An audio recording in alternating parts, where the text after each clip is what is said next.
안녕하세요. 오늘은 성경 속에서 정말 보석 같은 이야기, 바로 룻기에 대해 알아볼 건데요. 이 이야기가 어떻게 우리 삶에 놀라운 희망을 주는지 그 구원의 메시지를 함께 발견해 볼 거예요. 준비되셨나요? 바로 시작합니다. 여러분, 혹시 그거 아세요? 예수님의 족보에, 그니까 그 가문의 계보에 이방 여인이 있다는 사실 말이에요. 신약 성경 마태복음 1장을 딱 펴보면 예수님의 조상들 이름이 쭉 나오는데 정말 놀랍게도 거기에 이스라엘 사람이 아닌 한 외국인 여성의 이름이 떡하니 들어있거든요. 아니, 대체 어떻게 이런 일이 가능했을까요? 네, 바로 룻입니다. 오늘 우리가 함께 따라가 볼 이야기의 주인공이죠. 과연 그녀가 어떻게, 그 이방 여인이 어떻게 성경에서 가장 중요한 인물의 조상이 될 수 있었을까요? 그 비밀을 지금부터 하나씩 풀어가 보겠습니다. 자, 그럼 먼저 이야기의 가장 중심으로 한번 들어가 보시죠.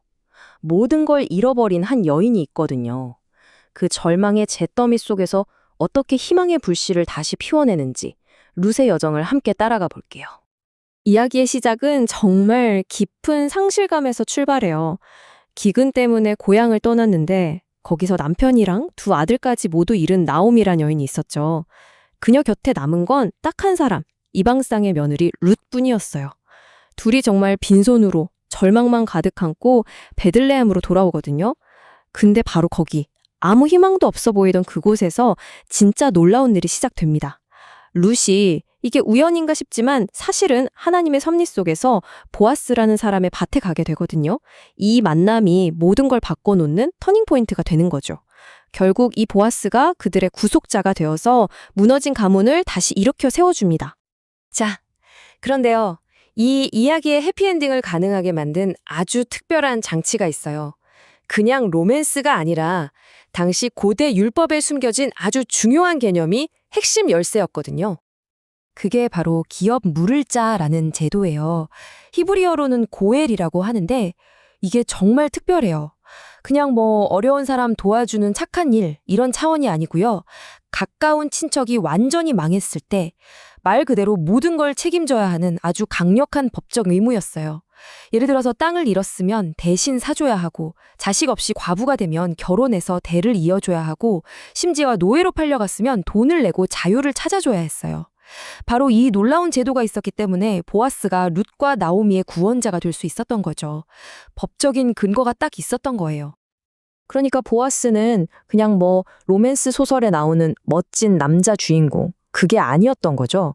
그는 법적인 책임을 다하고 거기에 따뜻한 은혜까지 더해서 룻과 나오미를 그 깊은 절망에서 건져낸 진짜 구속자였던 겁니다. 자신의 의무를 넘어서는 사랑으로 그 역할을 완벽하게 해낸 거예요. 자, 그래서 진짜 중요한 건 이겁니다. 이 한 개인의 이야기가, 이 작은 사랑 이야기가 어떻게 하나님의 더 큰 그림, 그 거대한 역사 계획 속에 딱 들어맞느냐는 거죠. 사실 룻기는 성경 전체에서 차지하는 위치가 정말 어마어마하거든요. 맞아요. 룻기는요, 마치 과거의 오래된 약속이랑 미래의 위대한 성취를 연결해주는 아주 튼튼하고 중요한 다리 같아요. 이 작은 책이 성경의 거대한 흐름 속에서 어떤 역할을 하는지 한번 보세요. 정말 놀라실 거예요. 자, 첫 번째. 하나님이 아브라함에게 모든 민족이 너로 인해 복을 받을 거다라고 하셨던 그 오래된 약속 있잖아요. 그 약속이 바로 이방 여인 룻을 통해서 이루어지는 걸 보여줘요. 그리고 그 당시가 사사시대라고 해서 왕도 없고 법도 없던 아주 혼란스러운 시대였거든요. 그런 캄캄한 시대에 룻의 믿음이 어떻게 한 줄기 빛이 되는지를 보여주죠. 그리고 더 나아가서 룻이 낳은 아들 오벳이 누구냐면요. 바로 이스라엘의 가장 위대한 왕, 다윗 왕의 할아버지예요. 왕가의 시작을 알리는 아주 중요한 연결고리가 되는 거죠. 그리고 이 모든 혈통은 결국 어디로 가느냐? 네, 맞습니다. 인류의 궁극적인 구속자이신 예수 그리스도에게로 곧장 이어지는 거예요. 보아스의 모든 행동 하나하나가 사실은 더 위대한 구원자를 미리 보여주는 그림자 같았어요. 보아스의 이야기 뒤에 숨겨진 더 큰 그림, 그 놀라운 평행 이론을 한번 확인해 보실까요? 이 표를 한번 보세요. 정말 놀라워요. 보아스는 룻을 돕기 위해 가까운 친족, 즉 가족이 되어주었죠? 예수님은 어떠세요? 우리를 구원하시려고 저 높은 하늘 보좌를 버리고 직접 인간이 되어 우리 곁으로 오셨잖아요. 보아스가 룻의 빚을 대신 갚아준 것처럼 예수님은 우리가 도저히 갚을 수 없는 죄의 빚을 대신 치러주셨고요. 또 보아스가 이방인이었던 룻을 귀한 아내로 맞이했죠. 이것처럼 예수님도 우리, 교회를 자신의 신부로 삼아주십니다. 이 모든 일의 중심에는요, 그냥 의무감이 아니라 그걸 뛰어넘는 자발적이고 희생적인 사랑이 있었던 거예요. 정말 소름 돋는 평행 이론 아닌가요? 자, 그러면요.